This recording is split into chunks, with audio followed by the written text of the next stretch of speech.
Good morning, kids. Welcome to the next lecture of OCM of second lesson, that is functions of management. In previous lecture, we've discussed about planning. Planning means deciding in advance कि क्या काम करना है, कैसे करना है, कब करना है, उसकी कुछ प्लानिंग हम पहले से ही एडवांस में करके रख लेते हैं। ये था हमारा पहला फंक्शन मैनेजमेंट का। आइए देखते हैं दूसरा फंक्शन मैनेजमेंट का, जिसका नाम है ऑर्गेनाइजिंग। ऑर्गेनाइज करना किसी चीज को, मतलब क्या, किसी चीज के लिए लगने वाली सामग्री उसको जमा करना, उसको इकट्ठा करना और फिर उसके बाद में उस पर इम्प्लीमेंट करना। तो आइए देखते हैं कि what do you mean by organising. Okay, organising is the process of identifying, means to search. Okay, organizing is the process of identifying or to search and bringing the required sources together to accomplish desired goal. Okay, so this second important function of management, what it tells us कि it's a process of identifying or bringing the required, we can say required sources together to accomplish your desired goal. Organising हमें क्या दिखाता है बच्चों, कि किसी भी काम को जब हमें करना है, जैसे कि एक फैक्ट्री के अंदर हमें ज्यादा से ज्यादा प्रॉफिट जब अचीव करना है, उस टाइम पे हमारा मेन मकसद क्या रहेगा कि हम अच्छे से अच्छी चीजें उसके लिए खोजें या तलाशें या ढूंढ लें, या उनको कहीं से, जहाँ कहीं भी वो वहां से उनको इकट्ठा करें। और क्या करें, उन सोर्सेस को एक साथ इकट्ठा करने के बाद में हम लोग क्या करें, हमारे गोल मतलब क्या, हमारा टारगेट, उसको अकम्प्लिश करने को, उसको फुलफिल करने की तैयारी में हम लोग जुट जाते हैं। तो आइए देखते हैं कि what are the sources to accomplish your desired goal and target. So these functions are man, machine, money, etc. Okay, as I told you that we have to fulfill a desired goal or target, as we have to accomplish a desired goal, which is to earn maximum amount of profit by the minimum available resources. जैसा कि हर एक businessman का main मकसद, main motto क्या होता है कि जितने भी मेरे पास में जितने भी मेरे पास में कम से कम रिसोर्सेस अवेलेबल है। रिसोर्सेस मतलब क्या, मैन, मशीन, मनी और लैंड भी एक आ जाती है इसमें। ओके, इन सारी चीजों का कॉम्बो करने के बाद में मैं क्या करूं, ज्यादा से ज्यादा प्रॉफिट कैसे मैं अर्न कर लूं। The main aim of each and every business organisation is to earn maximum amount of profit by using these resources. Okay, so this is the definition of organizing. Let's move toward the another one. Okay,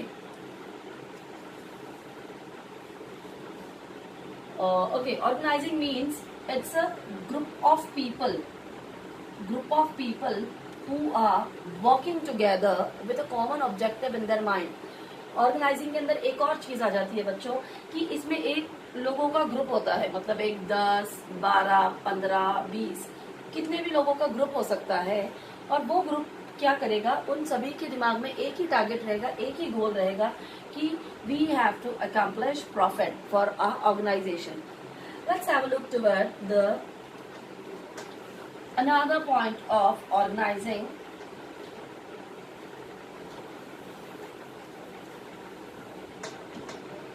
Okay, move toward the importance of organizing.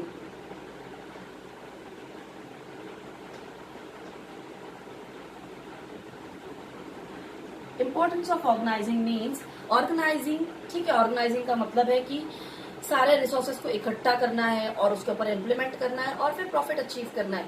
पर हमारा organising का process इतना important क्यों है, तो आइए हम लोग देखते हैं कि ये इतना इम्पोर्टेंट क्यों है।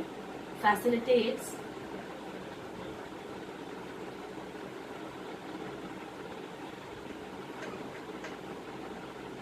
administration and operation. Okay, the first and very importance of organizing is it facilitates administration and operation department. Means what?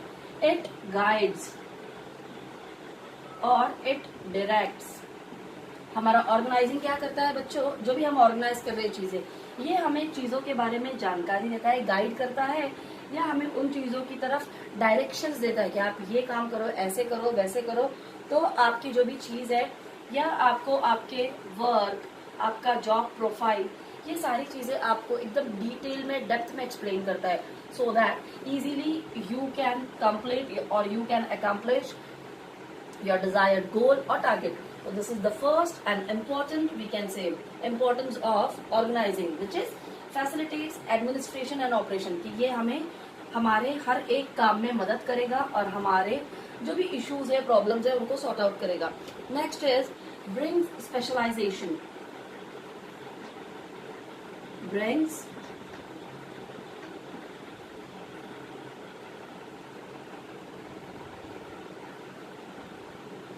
okay, brings to specializations.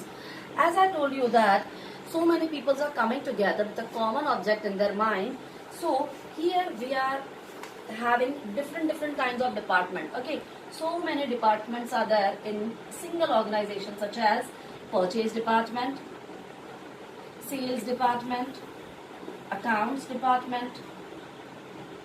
So many departments are there, and we can say particular और each organisation, एक organisation के अंदर क्या होता है बच्चों, purchase department रहेगा, sales रहेगा, अकाउंट्स रहेगा, ये सारे डिपार्टमेंट्स रहेंगे।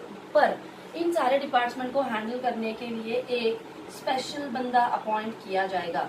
मतलब कि जो बंदा परचेज हैंडल करेगा वो बंदा सेल्स में नहीं रहेगा, जो बंदा सेल्स हैंडल करेगा वो अकाउंट्स में नहीं रहेगा। Means a special person should be appointed as, we can say, as for purchase department, for sales department and for accounts department. This is the main reason or main importance of organizing, कि different persons or expert persons are appointed for each and every department. Move toward the next point, that is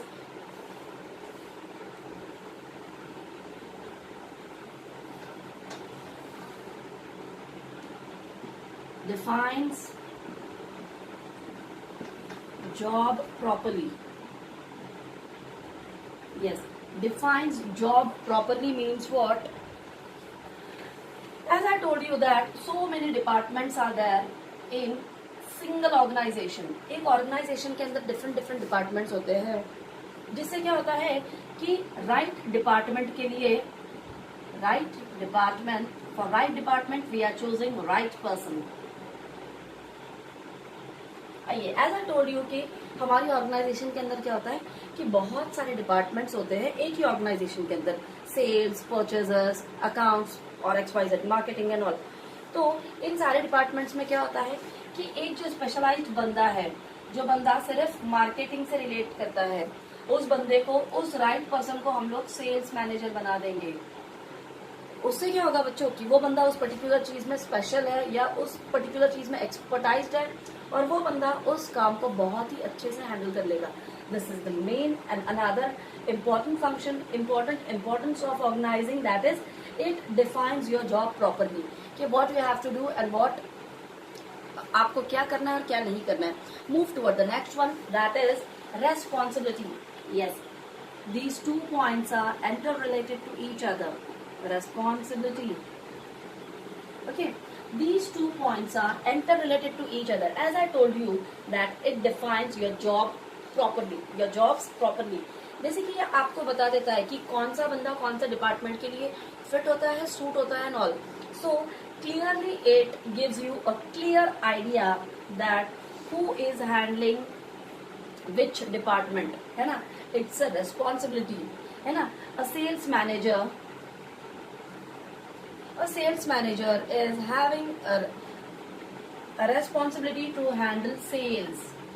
Purchase manager purchase, accounts department वाला only accounts. उस बंदे की जिम्मेदारी क्या रह जाती है सिर्फ फिर कि वो सिर्फ और सिर्फ सेल्स डिपार्टमेंट के ऊपर फोकस करेगा, बाकी चीजों से उसको लेना देना ही नहीं है. बट सेल्स डिपार्टमेंट का काम वो कैसा करेगा, एकदम एक्यूरेटली, एकदम परफेक्टली और बहुत ही अच्छे से वो ये काम हैंडल करेगा. Next one is coordination. Now let me rub it.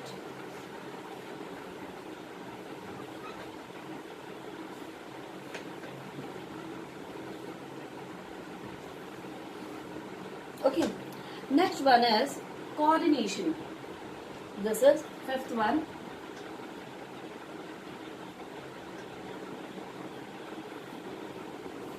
Okay, as I told you, so many departments are there. So many departments are there, such as sales, purchase, accounts. Okay, these departments are there in single organization. So there should be coordination between sales department, purchase department, and but of course accounts department. There should be a coordination between all these departments, just to avoid conflicts, misunderstandings, or we can say future issues, misunderstandings, conflicts, blah blah blah. आइए देखते हैं अब coordination क्या होता है बच्चों। जैसे कि मैंने आपको बताया कि एक ऑर्गेनाइजेशन के अंदर बहुत सारे डिपार्टमेंट्स होते हैं, जैसे कि कुछ के नाम मैंने यहाँ लिखे हैं, सेल्स होता है, परचेज होता है, अकाउंट्स होता है। ये सारे डिपार्टमेंट्स होते हैं। इन डिपार्टमेंट्स में क्या होना चाहिए बच्चों, कोऑर्डिनेशन होना चाहिए। कोऑर्डिनेशन मतलब क्या कि सेल्स डिपार्टमेंट में क्या चल रहा है ये परचेज को खबर होनी चाहिए, परचेज डिपार्टमेंट में क्या चल रहा है ये सेल्स को खबर होनी चाहिए, और इन दोनों की खबर अकाउंट्स डिपार्टमेंट को तो होनी ही होनी चाहिए। What is that dear? This is coordination. Okay, move toward the next point. Okay, helps for effective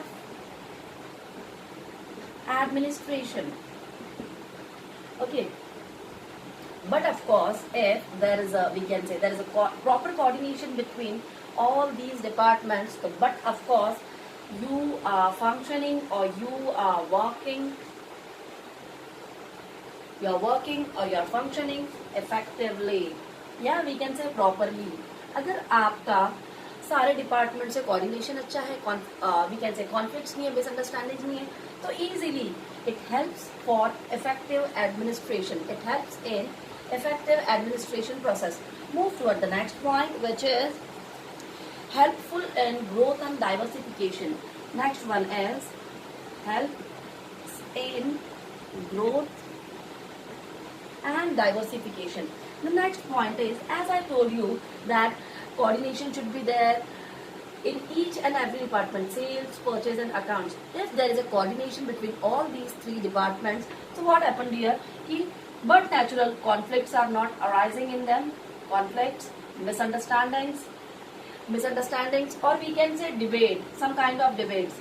These things are not arising in your organization. As these things are not arising in your organization and there is a smooth functioning or working properly in your organization, but of course there should be a growth, or we can say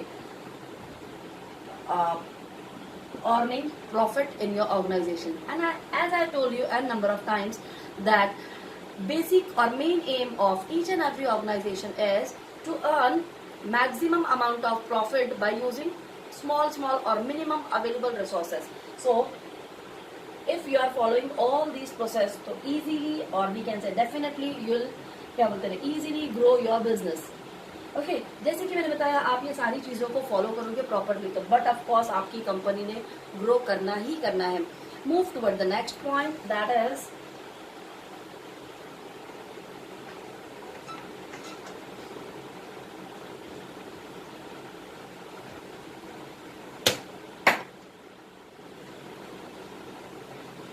move toward the next point, that is creates sense of security, which is seventh one.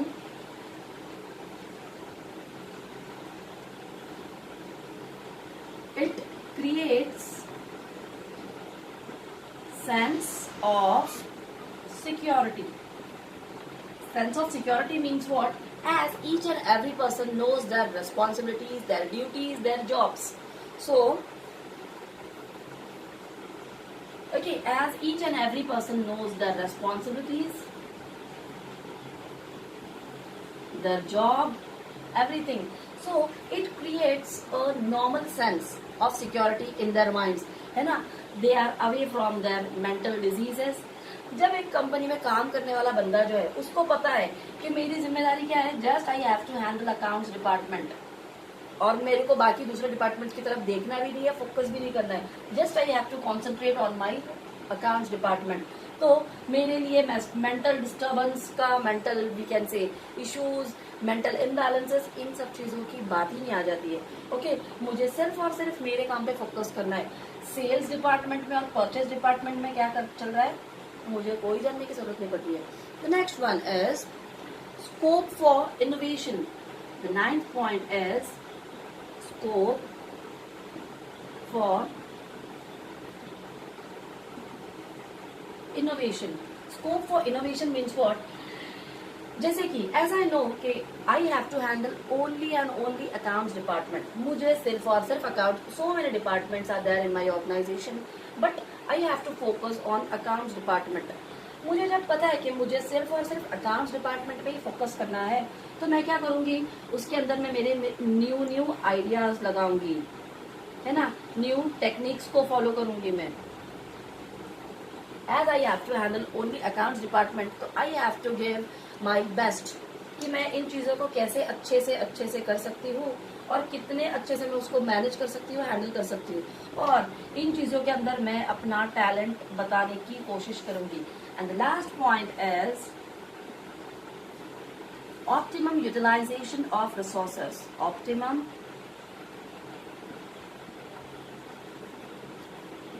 utilization of resources.